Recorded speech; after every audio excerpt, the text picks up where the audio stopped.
Find us across all your favorite podcast platforms. You could find us on YouTube, and please remember to subscribe. And you could find us at realmeneatplants.com. My guest today is Richard Hubbard, who has an extraordinary weight loss story to tell. Rich is the author of A Plant-Based Journey to Health. Rich, welcome to the show. Thank you. I'm looking forward to it. Now you've lost quite a bit of weight. Yeah, it's Uh, over 150 pounds. 150 pounds. Now, if I lose 150 pounds, I'm actually in negative territory. So Wow. probably that wouldn't be good for my health. Yeah, people love to say I lost another person. Yeah. So how long ago did you lose this weight? Tell us your story. Sure. It all started back in January of 2012. I did my first physical. I hadn't had a physical in many years since college days, probably even before college, I don't know. And I just never liked going to the doctors.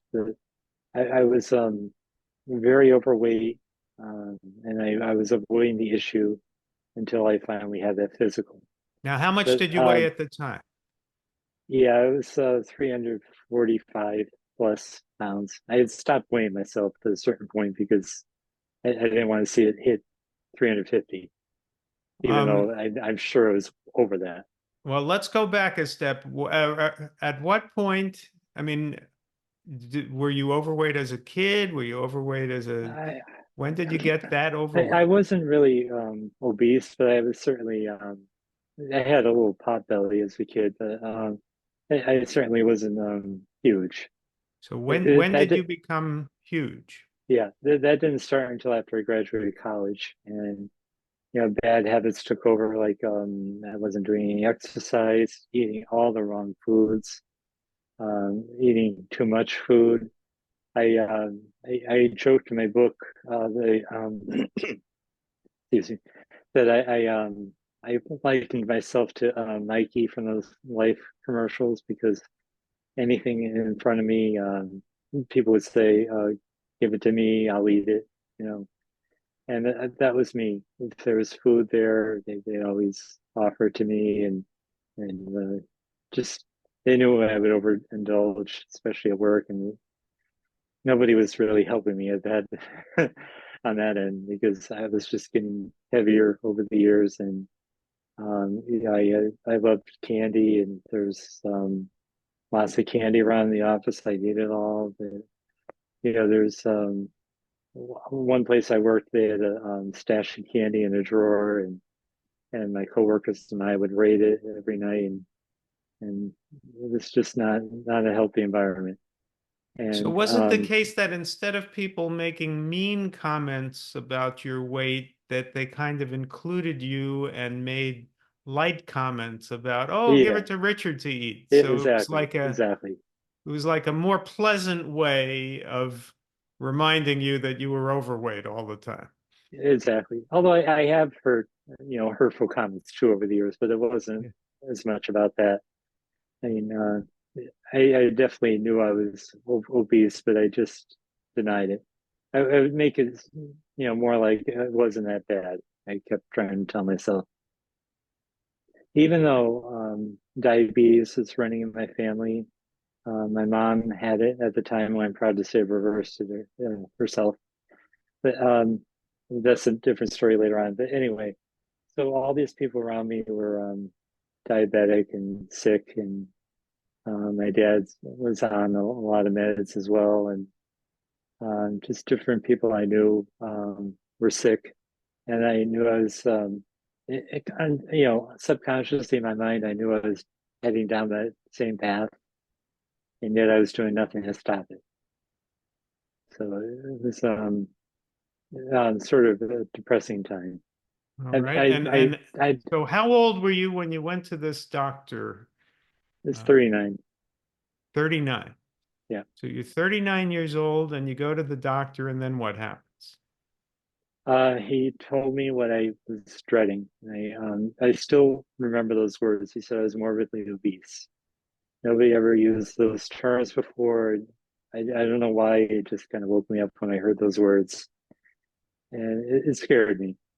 But the second thing that scared me was he told me that I was hypertensive, which is something I never even gave it a thought. Um, I knew blood pressure problems ran in my family as well, but that's just something I never thought would happen during the physical.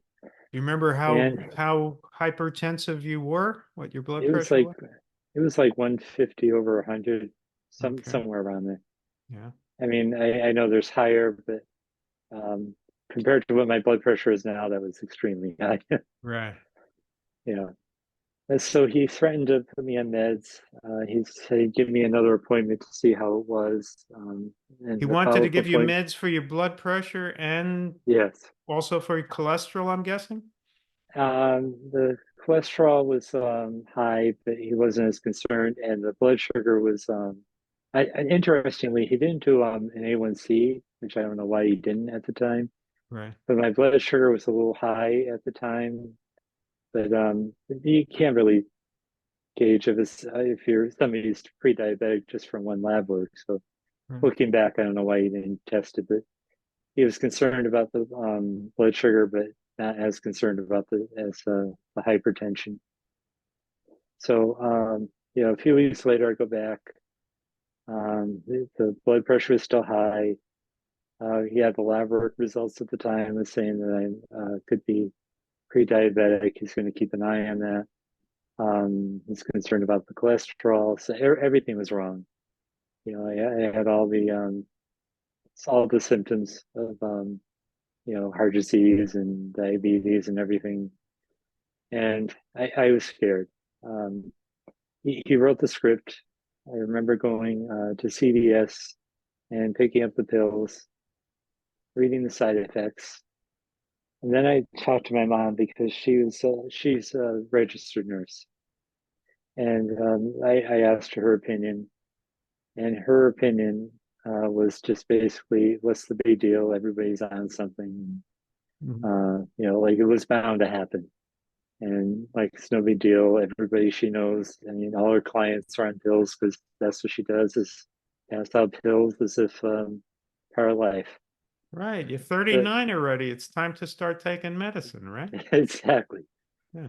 So I don't know what it was in me, but there was something in me where I just didn't want to do that. I wanted to go down a different path because I saw people were on these things for life. And even when I asked my doctor how long I'd be on it, he kind of implied that it'd be for life. Hmm. So I didn't want to do that. So I started to do research. And I remember one of the first phrases I Googled was foods that lower blood pressure and foods to avoid with blood pressure, high blood pressure. And I remember one of the things that came up was about red meat.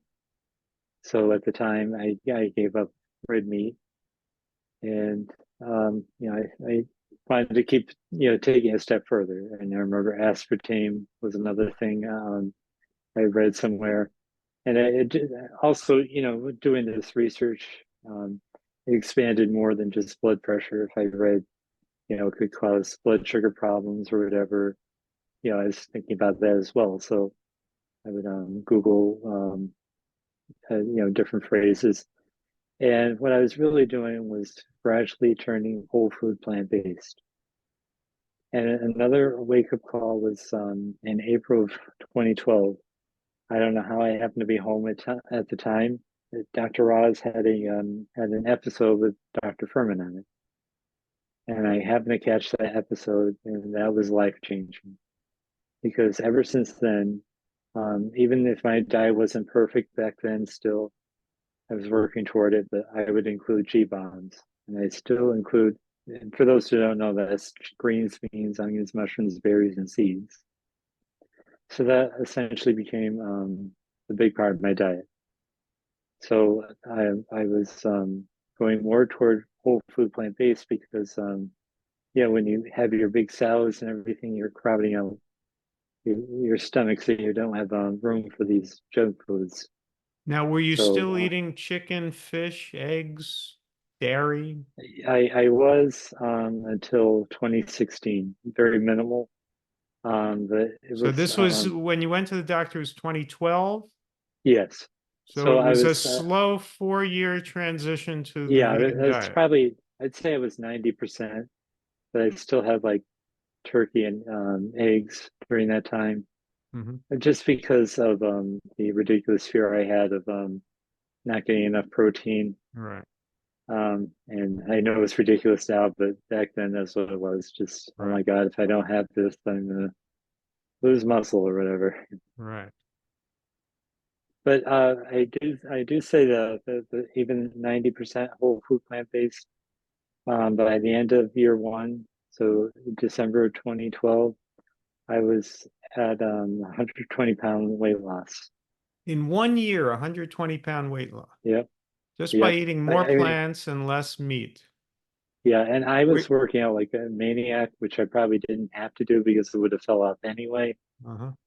So I was really overdoing it with the working out. I remember doing 7 days a week on the treadmill, and I don't know how I did it because it was a lot of work, sometimes 60, 90 minutes on the treadmill.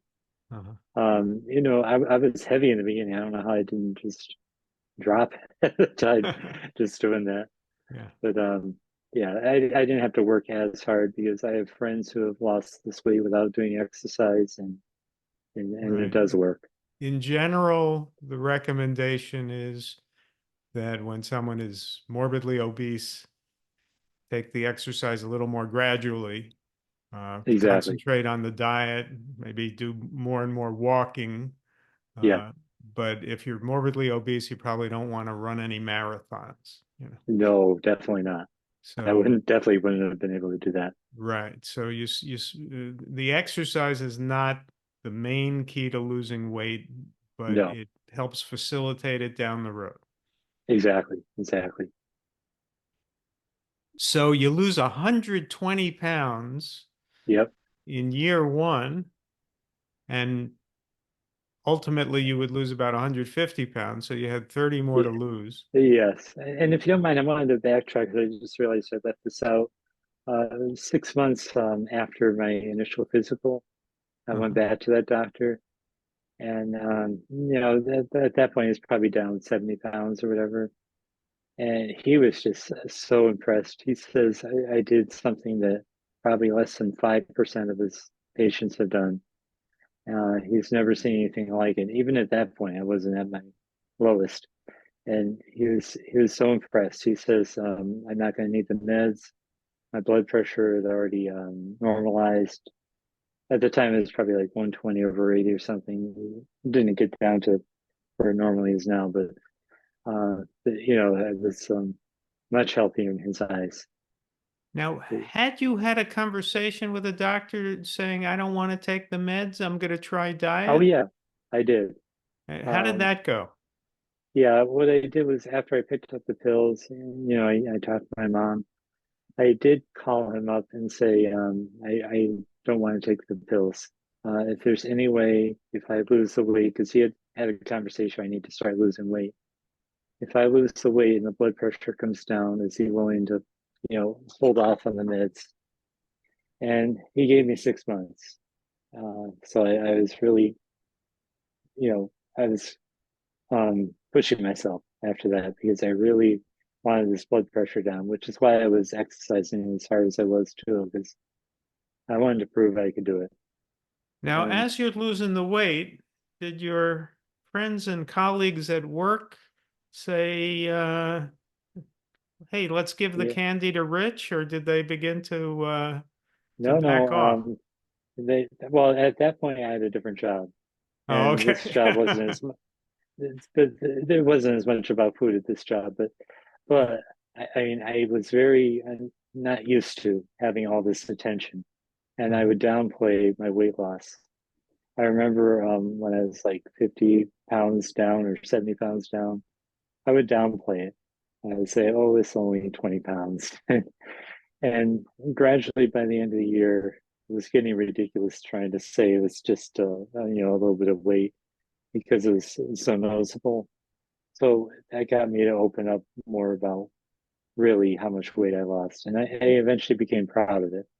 Why were you It, initially shy about it and I didn't like the attention at first. I thought, uh, it was too much. I wasn't used to it, and I thought, I didn't think it was something to be proud of. I thought, people would be concerned. I don't know what it was at the time, honestly, but just a very uncomfortable feeling.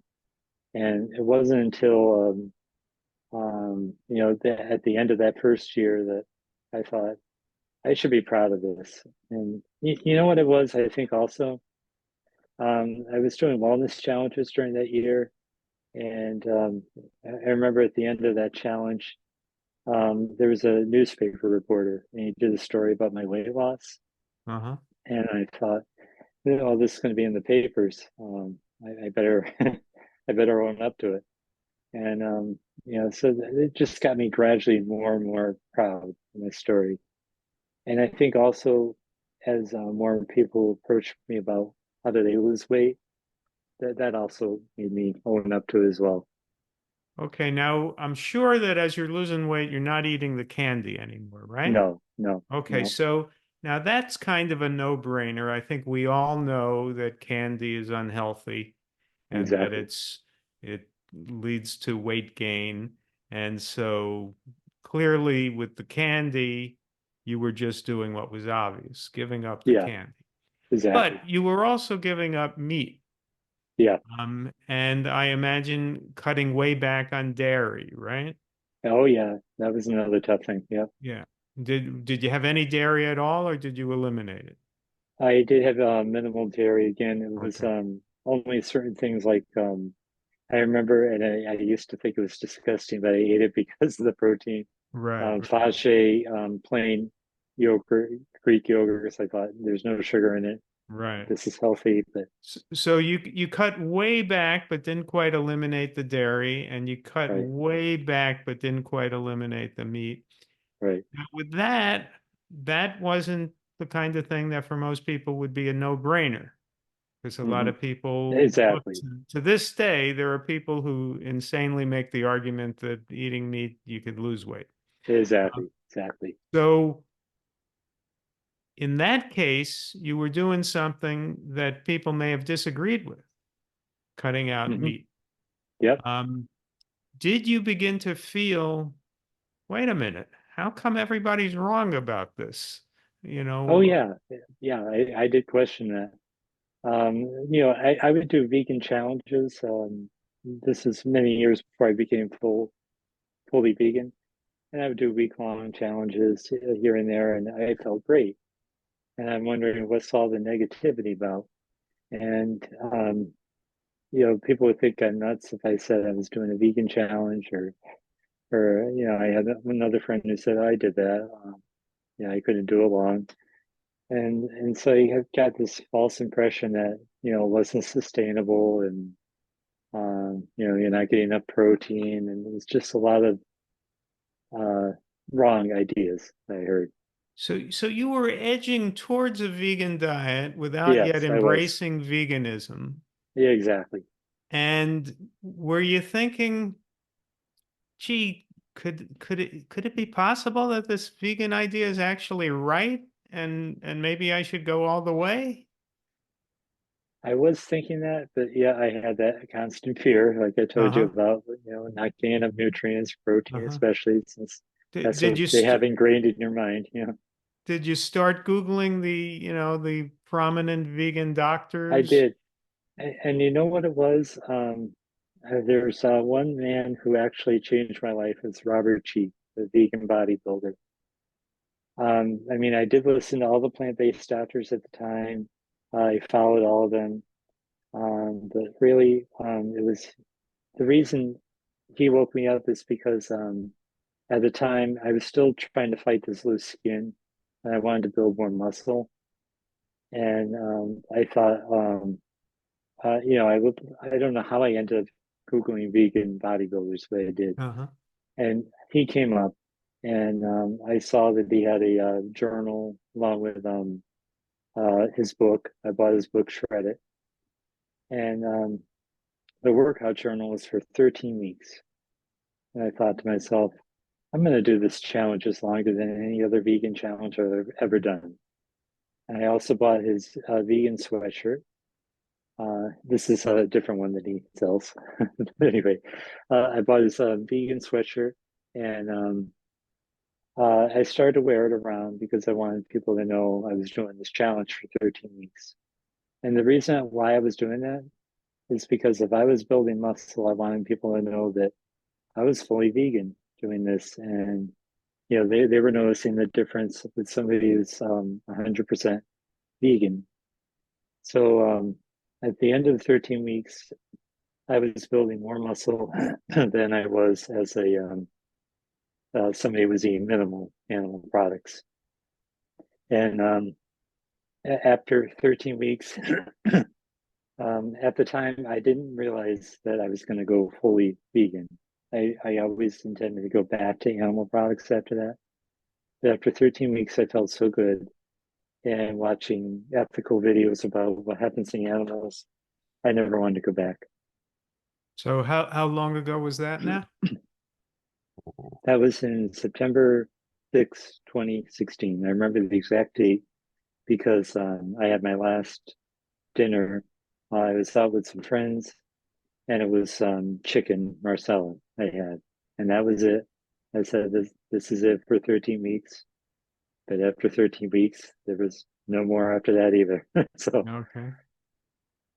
Um, so after that, was there still some more weight loss to go? yeah, I probably leveled out at around 210, 220 maybe, somewhere around there. Yeah, I was fit, and How I tall are did. you? I'm 6'3", Okay. and I was fit, and I didn't realize that I had more to go. But when you're eating whole food plant based, it's impossible to keep this any kind of body fat on you, beyond what you need. So, I lost another 30 pounds, and I'd say that fell off pretty quickly, probably around 2017, 2018. I'm currently about 190 to 195. That's the range I stay in. And I think that's the perfect weight for me. Yeah. I maintain muscle, and I'm not trying to lose more. And that's another thing that got annoying. Besides the weight loss, in 2016, yeah, I heard comments like, "You don't want to lose too much more weight." And yet, it wasn't about weight loss. I was eating enough food. It's just, when you're eating the right foods, your body will, I think, just go to the right weight that you're supposed to be. Right. I think it just happens naturally, and I think people are just worried for nothing really. Yeah. Just like they're worried about the protein, they were worried that I would lose too much weight, and it wasn't about weight loss at that point. It's just about being healthy. Yeah. Now, Robert Cheek is one of at least two bodybuilders I know, the other being Jeff Palmer, Yeah. who know a lot about nutrition, and Yes, they are amazing vegan champion bodybuilders, they and are. they know a lot about health. But when you get right down to it with them, it really is about the animals.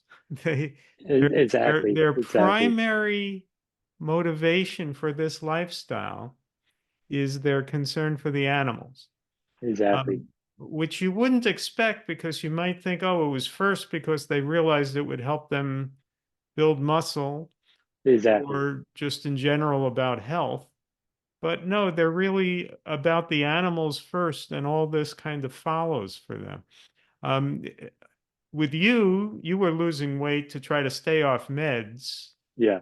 and then you discovered that you're feeling much healthier and you're Yeah. losing weight. Then did the concern for animals begin to come into the picture? Yeah. And it is very strong.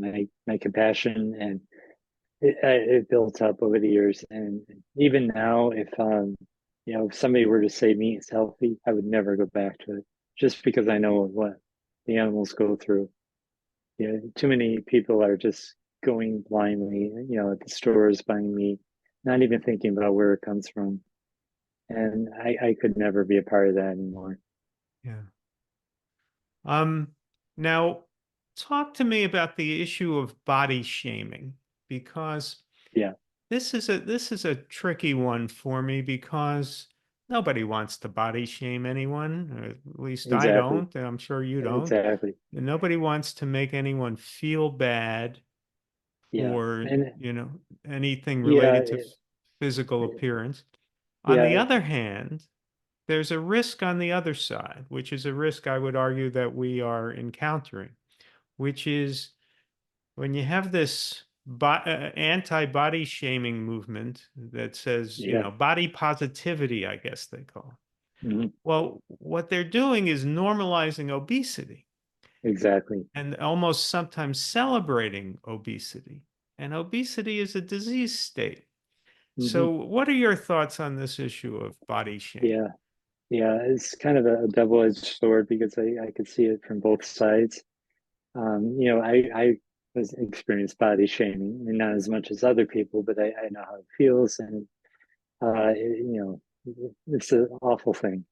But at the same time, as Dr. Furman says, there's nobody who is overweight who is healthy. Somehow there is some health issue, even if they don't know about it. There's no such thing as a healthy overweight person. So you have to tread the waters very carefully. But, I have gently told family members and people who need to lose weight over the years, you have to be smart about how you approach it. You don't want to be insulting. But, if you care about somebody, you got to tell them too. Um, so, one of those people is my mom, gently telling her over the years, I could help you lose the weight and get off your meds. And, you just gradually approach it where, look what I did. Well, My story is did Rachel mom listen? convinced she did. She did. I'm What's her really proud of story? her. She was probably around 250, about Uh-huh. 10 years ago. She's short. She's like 5'1". So she was getting up there. Uh, and she was eating all the wrong food. She would eat a bag of chips a day sometimes, and Right. it really ran in the family. This overeating.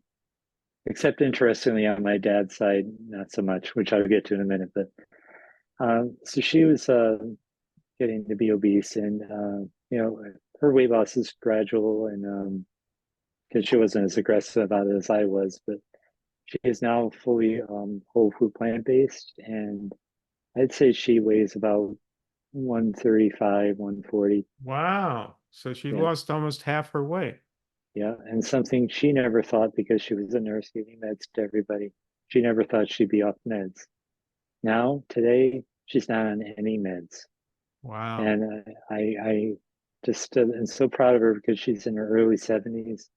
And how many people in that age group can actually say that they're not on meds? Mm.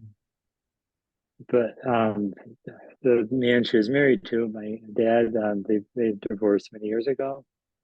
He's on probably 10 meds, and he's the type who takes one med to cover the side effects of another. And that was the road I didn't want to go down, and that's the road he's still on today. He has aches and pains, and the difference between them, just their attitudes, you could see it. And He's the is type. your dad overweight? He's not. He was the type where he would stay skinny. He bragged he was the same waist size as when he was in the army. He was just skinny, and that's just the way it was. He had a high metabolism. He still does today, but he doesn't eat the right foods. He was just blessed with that ability to keep the weight off. As Dr. Furman said, which I learned years later, is that even the skinny people who think that they're healthy are not, that aren't eating this way that we do, because they might be smokers or other reasons why their weight is staying down, and but they might have other things going on, so they're not completely healthy either. Right. All right, we're going to take a quick break and we'll be back with Rich Hubbard. So it's just All right, if you've ever wanted to show off your plant based lifestyle and do it in style, here's your chance. We have some of the most amazing t shirts, hats, accessories, coffee mugs, and more at shop.realmeneatplants.com. We have statement t-shirts that will bring a smile to everyone's face. I love the I want tofu tonight tee. Plus, we have podcast tees, Real Women Eat Plants gear, Real Kids Eat Plants, and Real People Eat Plants, just in case men, women, and kids didn't cover it all.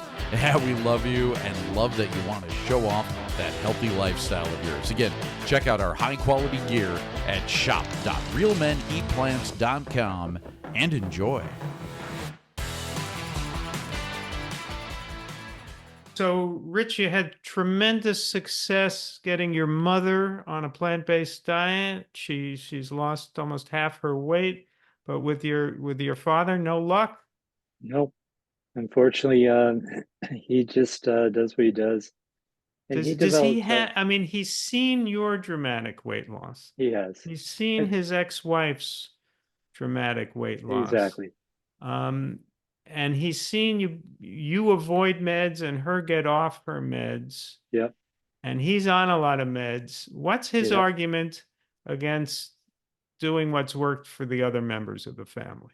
I think it's all about addiction because he loves these foods. I mean, I was addicted too, so I don't know why he can't break the habit, but I know how powerful it is. But I think also what plays in his mind is, he's getting up there in age, even though there are people far older than him that incredibly turn their lives around. I've heard stories, and they get healthy, but uh, he he just he thinks he's too old to do it, and he'd rather stay on meds because he thinks that that's keeping him healthy enough.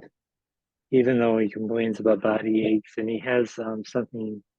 He was diagnosed last year with giant cell arteritis. I don't know if you heard of that. It's a inflammation of the arteries, and it causes body aches in certain muscles, especially the shoulders and arms, and makes people exhausted. So he's doing monthly infusions, and I'm trying to tell him, maybe, just maybe, this anti-inflammatory diet could help you. I'm not even telling him to cut out all the meat at this point. Just, eat more greens, eat more salad. Um, he is incorporating more salads, I believe, because he does tell me he does eat more of that. But still, he eats the candy bars, he eats the meats and the dairy. Uh, he'll have ice cream. Oh, what's funny? He never liked milk, and over the years, he would. This is kind of funny to me now because of what I know. He says because he developed osteoporosis, and he tells people that it's because he never drank milk growing up.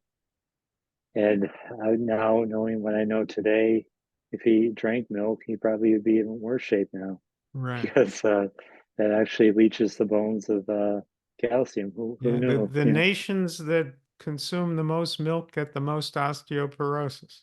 Exactly. But But they he have still a won't heck of believe a that one, campaign of convincing people of the reverse.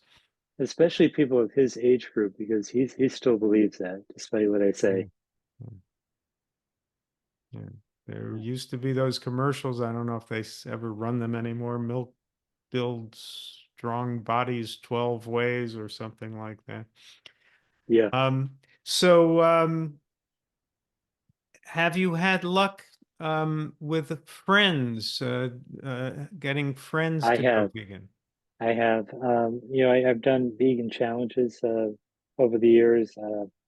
Just various challenges where I offer friends like a monthly challenge or a couple weeks. And one friend, she gave up. Well, she gave up all meat and everything, but especially the dairy. When she gave up the dairy, she noticed her asthma got better, Yeah. and so she's off of all her medication for asthma. And I'm proud of that because to to be a part of somebody else's health journey where they're getting off meds or feeling great, you know, what a gift that is to Yeah. help others. Now, do you feel that you were addicted to certain foods? Yes, I Which definitely was addicted. which foods? Candy, sugar was the toughest thing to get off. Um, and I realized over the years that it wasn't just about sugar. I have a big appetite, and that's why I also love eating this way because um, I can eat a large volume of food. Right. And even today, because I eat the big salads, I'm sure I could easily eat those other foods if I was tempted, but I'm not. Just that appetite. Somebody can eat a lot, especially if you're athletic. You can overdo it. But it was the sugar though that was the toughest thing to get off. So you were addicted to sugar, and of course you were eating all that candy. Yeah, Now, do you allow yourself any treats like, I don't know, no. maybe something date sweetened or anything like Oh that? yeah, that it will do. And if somebody offers me something that's vegan, this has happened at work. It might have something that's outside my typical diet, but they went out of their way to make something that was vegan, so I'm happy to eat something like that. I won't do something that is outside of vegan because I'm ethical about it, and I tell them I'm sorry, it has animal products. I'm an ethical vegan. But if somebody makes something with a little bit of sugar or white flour, yeah, I'm okay with it for just that one day because I Uh-huh. go immediately back on it, and it doesn't happen very often either. Right. Right. And I'm glad that it doesn't trigger further incidents. You know what I mean? Because I'm very strict outside of that. But if you're home, will you sometimes snack on a date or have some nuts and raisins, or what's a treat for you? Yeah, I do eat nuts. I try to have an ounce of nuts a day. Yeah, I love pistachios, almonds. But you know what I also love, which helps me a lot, is apples. I do eat, an apple or two a day, midday, maybe between lunch and dinner, because that really fills me up, and yeah, I feel great, and I know it's something good I'm putting in my body, not candy, and it fills the gap because there's sweetness in there, and um, so I don't know, I found a good substitute, I think. Yeah. Well, 2 apples a day, and you keep the doctor away from yourself and one other person of your choice. Exactly. That's Yep. how that works. Yep. Now, tell us about your resting heart rate, because that's an interesting phenomenon. What Yeah, is your current resting heart rate? it ranges between 45 to 49, and then it's been down as low as 44. I went to the doctor's 4 months ago, Hmm. and they checked my resting heart rate, and the nurse seemed concerned, and then Yeah, she for says for it's those who 44. don't know, basically a resting heart rate below 60, this is your pulse. Yep. Below 60, they call it bradycardia. They Hmm. may get a little bit concerned about a resting heart rate below 60, and yours is 44. Yeah, But they try to make it seem like a disease, but but great athletes will have a resting heart rate like yours. yes. And then that's what I told the nurse, and luckily for me, she was well informed. She says, "Oh, that explains it. I've had other people with this pulse who are also athletic," and she dropped it at that.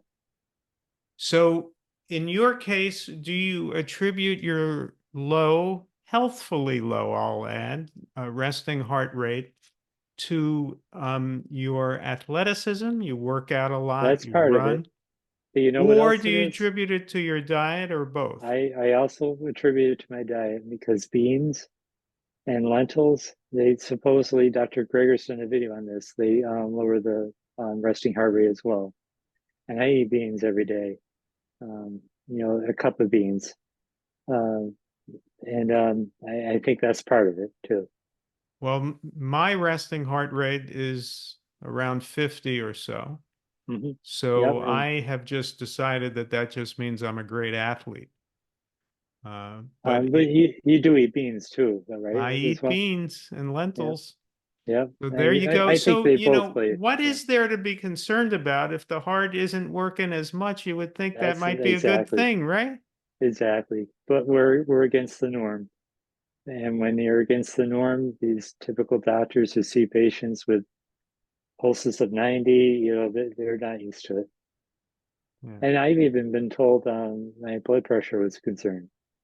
And I know it's not because I've talked to many plant-based doctors, and they say the only symptom of low blood pressure that's a concern is if you're dizzy when standing up. And And I'm so not. what is your blood pressure? It's been anywhere from 110 over 65 to 95 over 60. And Nothing wrong with that. In fact, Dr. Goldhammer once told me that, 95 over 60 is better than 110 over yeah, exactly, 65. exactly. And I'm just thrilled it's below 120 over 80. I mean, Yeah. I don't want to be your typical American who thinks that they're fine at 120 over 80 when I know the truth. It's like being fine with serum cholesterol of 200. Exactly, exactly. Yeah. And my cholesterol I'm proud of too, because that was like 124, I believe, total cholesterol, Yeah. which is typical Wow, with that's this diet. that's that's very healthfully low. Yeah. Now my cholesterol is higher than that. The last I checked, it was 154. But my cholesterol has gone up flirting with 200. And Oh I've wow. had to get it down Hmm. because I'm already off all animal products and off oil. But I had to get it down by minimizing fructose. Oh, okay. Apparently, fructose will induce the liver to create more cholesterol. So I used to have sometimes 2 or 3 bananas a day, and sometimes they were ripe bananas with a Hmm. lot of fructose. Yep. Now I'll have maximum 1 banana a day, and I try to have them a little less ripe. Interesting. I didn't The other realize thing that. was dates. I used to often have a date or two a day. Yep. Now I don't have that. Now, but the question is, now that I got my cholesterol down 45 points in 3 weeks by doing that, the question is, am I really healthier or have I just made one of my numbers look better? Because I don't think I was going to get a heart attack because of bananas. Right. Um, Right. but And they, I know some plant-based doctors do say that some people their numbers will be higher anyway, just genetically, and right, it might be okay depending on the size of your cholesterol anyway. right. Did you ever have it checked, the size? Or Did I ever have what? the size of the cholesterol checked? No, I You know, didn't. No, yeah, no, because I it don't. might be because of that too. You might have Yeah, larger particles, which are safe. yeah. I don't like doing a lot of medical testing. Hmm. Um, uh, about a year and a half ago, I got a hernia. Oh, I have one as well, by the Yeah, way. and I decided to go for surgery. But when I decided to go for surgery, they made me do an EKG.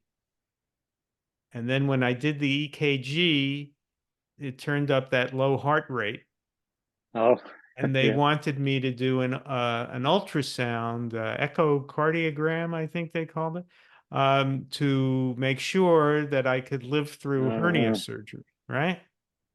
And I was really scared of doing that, not because I think there's anything wrong with my heart, but what if they find a leaky valve or something, right? Exactly. And so I called up a retired cardiologist friend of mine, and I'm afraid I almost killed him because he he said, "Why don't you want to do this test?" And I said, "I'm scared they're gonna find something." And he said, "Glenn, if you have heart disease, don't you want to know it?" And I said, "Of course not." And I heard, and I thought I killed him, Yeah.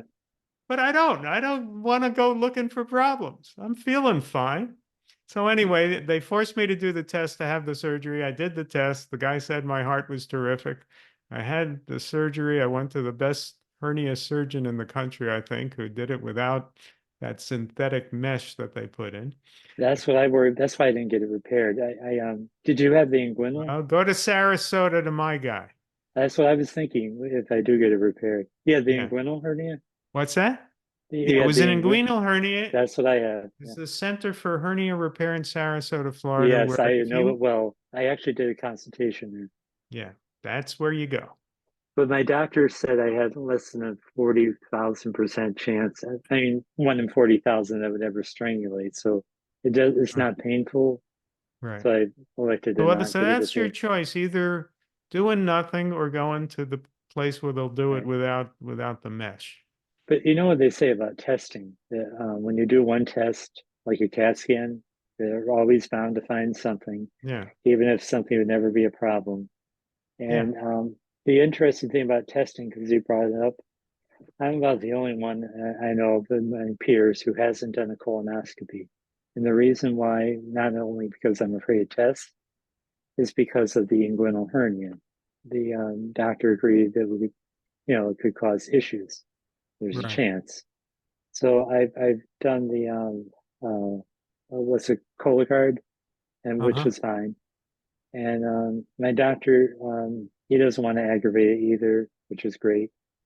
That's fine by me. I figure, if I do this Cologuard screening for, many years to come and it's still not cancerous, then there's no reason to do a Well, colonoscopy. I've never done a colonoscopy either. And for our listeners, remember, neither Rich nor I is a doctor. You make your own decisions Yes, in exactly. consultation with whoever you want to consult, probably a doctor. But I'll tell you why, just my opinion, my amateur opinion, why I've never done a colonoscopy, which is that all the science, which, by the way, when you look at it on the face of it, seems to make a good case for colonoscopies.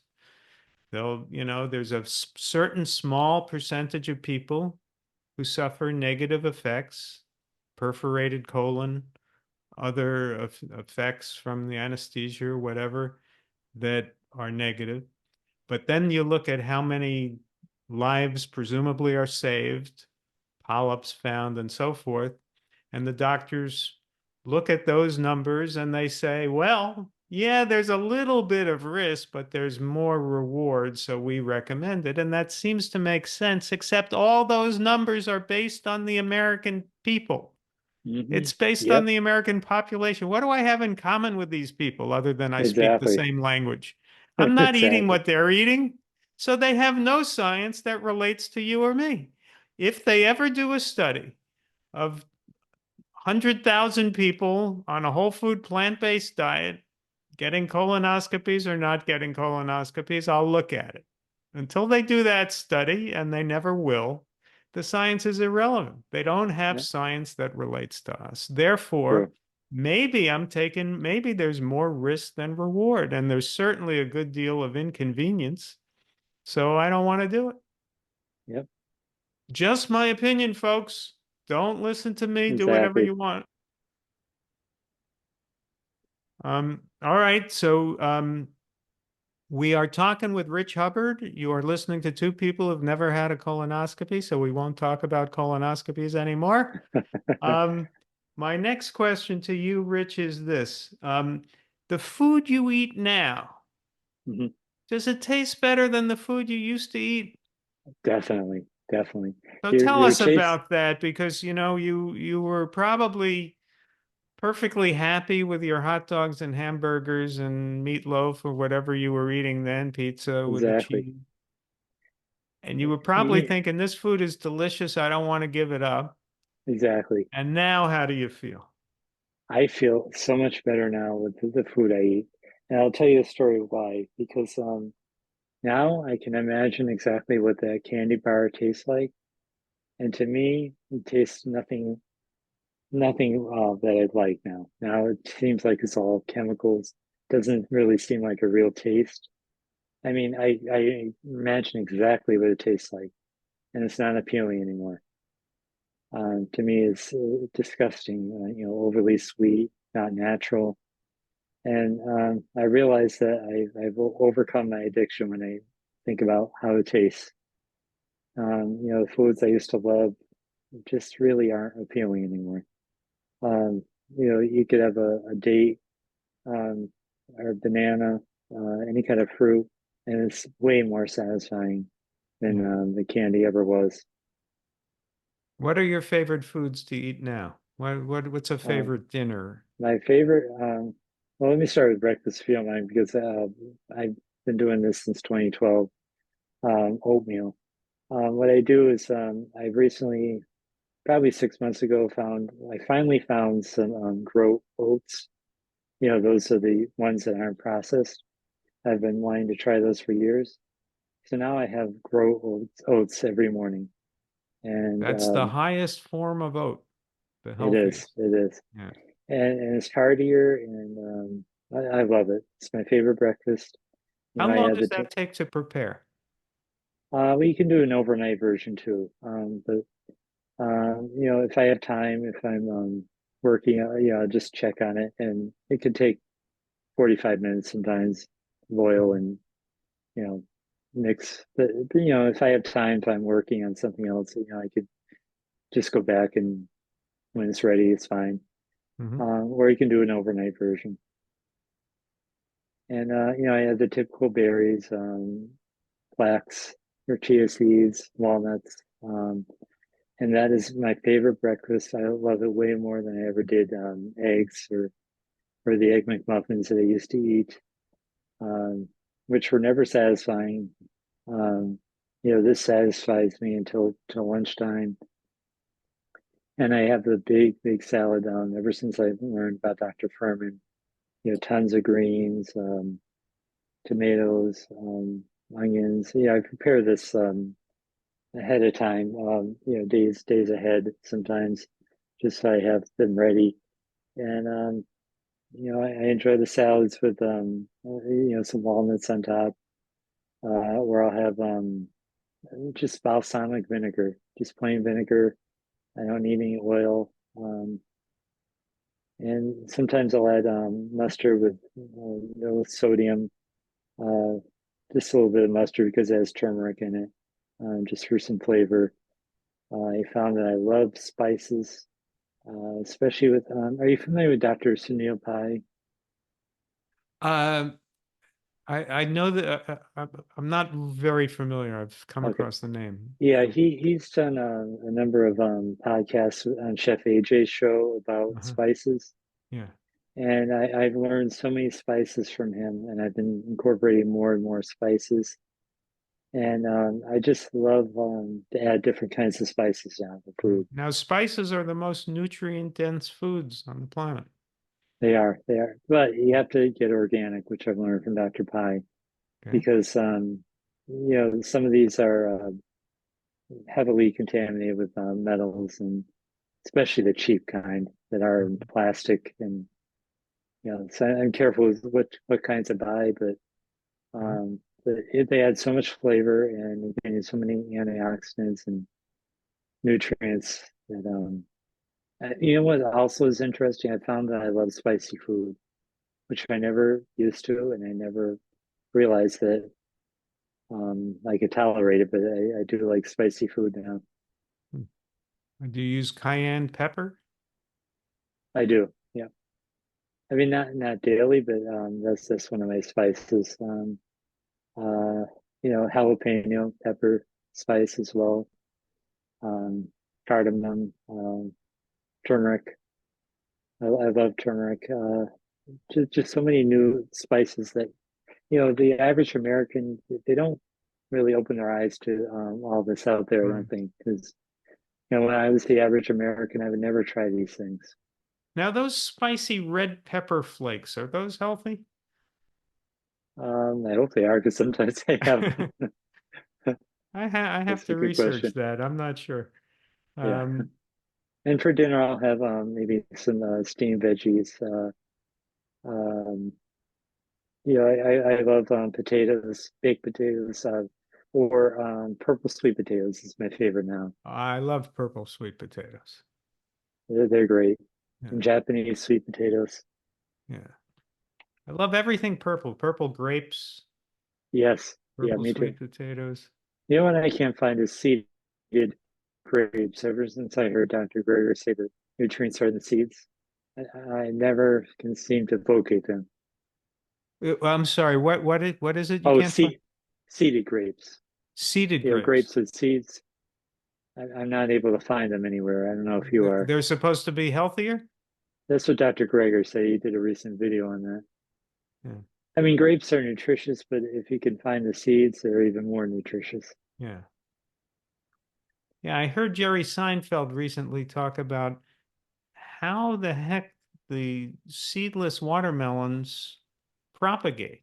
I mean, Yeah, how exactly. do you go into the seedless watermelon business? I don't Yeah. understand it. Yeah, luckily, my local supermarket, they have seeded watermelons, so I never buy the unseeded. Yeah. So what is your workout regimen? How much do you run and what's your fitness regimen? Yeah, well, first I got to credit my Apple Watch Okay. because it reminds me to stand every hour. And before I had that, I had a pedometer, a pocket pedometer I used to keep. Hmm. But this Apple Watch reminds me to stand every hour, which I love All because, right. Well, I want to point out that this podcast is accepting no money from Apple oh no, for definitely this not. little promotion here. Exactly. Okay. I mean, any of these watches really do the same thing. Yeah. So, so I stand every hour. Uh, I also, I make sure I get 10,000 steps minimum every day. That's the minimum. Usually the average is about 12, 13,000 steps. But that keeps me motivated, trying to reach that number every day. And I do make the gym. I try to do 4 days a week now. It's tough with my job, but I'm always getting the steps 7 days a week regardless. But when I'm at the Well, gym, today's going to be a challenge because you've just done an hour with no steps. yeah, but it was a little after 10 when I stood. Okay. So it still counts. Yeah, if it wasn't, I would have been going crazy with Yeah. but anyway, so yeah, I'll make the gym, I'll do the weights. I try to do a different muscle group each time I'm at the gym. Now, Yeah, yesterday, do you bench press a lot of weight or what do you do? yeah, well, I'm building up more again. I do bench press. I mean, it's not heavy, uh, probably 90 pounds. Mhm. I'd like to build up again and do more. But really, my focus is on maintenance right now, and maybe I'll want to do more bodybuilding initiatives. But I'm happy where I am too. So, and yesterday was like chest and arms. Today I'm going to do a leg workout. Um, but I did have a knee injury, which I meant to mention a few years ago. I side railed my ambition to do a marathon, which I still plan to do, but I haven't been running as much because I have a kneecap that isn't stable. I had a knee injury back in college, and I thought it was healed, but come to find out that when I started to run again, the issues started to show up. So I was dealing with chronic swelling, and the swelling never was painful except for the first time it happened. But my doctor agrees it was probably because of my anti-inflammatory diet that I never had pain because other people with this issue, they would be in constant pain. And, the swelling can be annoying. So, I have to take it easy when it happens, but it hasn't happened now in probably a year or so. I did do the PRP, which is platelet rich plasma, and that helped get it under control. And now I'm doing stretching exercises, so it's under control now, and I'm easing myself back into Right. running. So basically, because of your low inflammation diet, you have very little experience of pain, Yes. Yep. which is what happened to me with my hernia surgery. I was worried I was after going to my ask you about hernia that. surgery, how bad the pain would be. I had no pain. I had open surgery, and they cut me open right in the groin. No, not a Yep. laparoscopic surgery, and Now, is repaired yours on me. one side too, as well? It was on my right side. Me So he too. cuts Yeah. me open, open surgery in my groin, repairs the hernia, sews me shut. I wake up in the emergency room and I say, "There's no pain." And the nurse says, "Of course not. You're still under the effect of the anesthesia. Wait till tomorrow." Tomorrow comes, there was no pain. I never had to take an aspirin. I I'm so mean, glad to hear that. yeah, I mean, he cuts me open, repairs me, sews me shut, no pain. Yep. So I have to think, I mean, I'll give the surgeon credit. He probably didn't hit a nerve or something, but I have to think it has something to do with having a low inflammation diet. I'm sure it does. Yeah. That's really a relief to me. If I do like to have the surgery, that's good to know. Yeah. So you do Um, your homework too, because I found that same doctor. okay. Yeah. Yeah, yeah. And what I don't understand, maybe I can have the doctor on my podcast. Why are there, I think there are two doctors in America who do this If repair. you could ask him that, I would love to know the answer Yeah. too. Why don't they train other doctors to do this correctly? Because when I went to a local doctor here, a nice guy, I'm sure he's a terrific surgeon, but I said, "Why do you use the mesh?" And he said, Mhm. lower, lower incidence of recurrence of the hernia. Yeah, So I said, "How much lower?" And he said, 50% lower. Now that sounds significant, 50% lower. I said, "Is that in relative terms or absolute terms?" He said, "Well, relative." I said, "Give it to me in absolute terms." He said, "Well, about a 1% chance of recurrence huh. with the mesh, 1.5 without the mesh." Interesting. That, so he calls that 50%. I call that 0.5%, right? In Exactly. absolute Yeah, terms. yeah, So that's the first way you could be misled a little bit by doctors. But the second thing is, again, who are those statistics based on? The yep, American people. Don't exactly. you think you're more likely to have a recurrence if you're overweight or obese? Yep, Right? So maybe for me, it's less than 1% and less than 1.5% that we're talking about because I'm exactly. 142 pounds. Um, and then if you're going to have a recurrence, wouldn't you rather have a recurrence without mesh inside you? Yeah, because what a mess trying to get the mesh out. Yeah, Yeah, exactly. So for me, yeah, it was a no-brainer. I want to avoid the mesh. Then I find there are, I think, two doctors in America who do this surgery, a particular method called the Schuldeis method. yep. So that's why I went to Sarasota, which is where I'd gone to college for the surgery. Yeah, there was another method, I forgot what it's called, There's where the they use, DeSarta method and the Schuldeis method.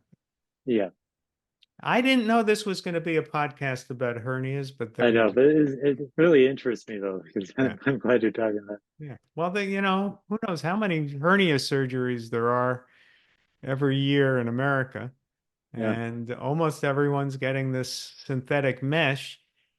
And hopefully it won't cause them problems. And yeah, probably I for just don't want chronic pain. 99% of people, it won't. But there are already lawsuits. Yeah, I just don't want chronic pain. I don't want Yeah. anything to do with that. Yeah.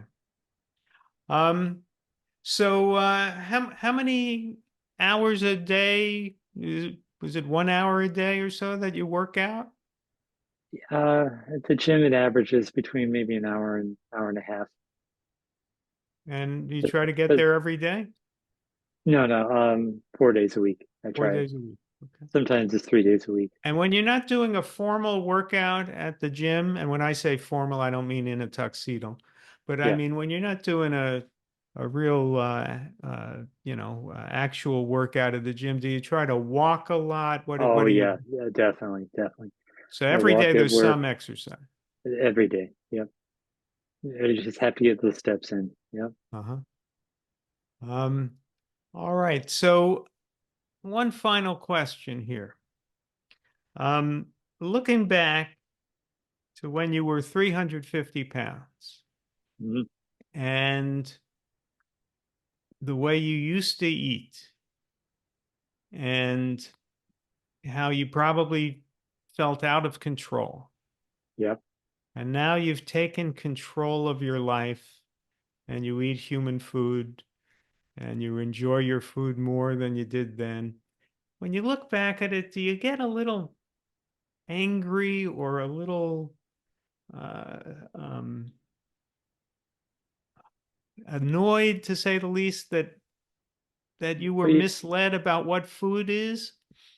well, for me, it's more about why they wait so long. Because I think of it as in terms of look how many animals I could have saved and look how many people I could have helped if I didn't wait so long. Um, you know, that's it's not really a regret because there's nothing I could do about it, but that's what I think about. What if I did this earlier? Mm-hmm. Because Yeah. people put off changing, and I was doing diet after diet that failed because I was still addicted to all those foods and eating the wrong foods, and I just wished I knew about it then. Although if I knew about it then before the doctor, who knows, I probably wouldn't have changed because there was nothing to push me into that change. What scared you was your fear of medicine. Exactly. Yeah. Strange feeling, huh? A justified fear in my mind. Yeah. All right, Rich. It's been a pleasure speaking with you. People can find you at what website? Yeah, there's a couple of them. My blog is at healthylivingct.com. They could also find me at the plantbasedcoaches.net. I also am on Facebook. They can find me at Plant Based Rich on Facebook.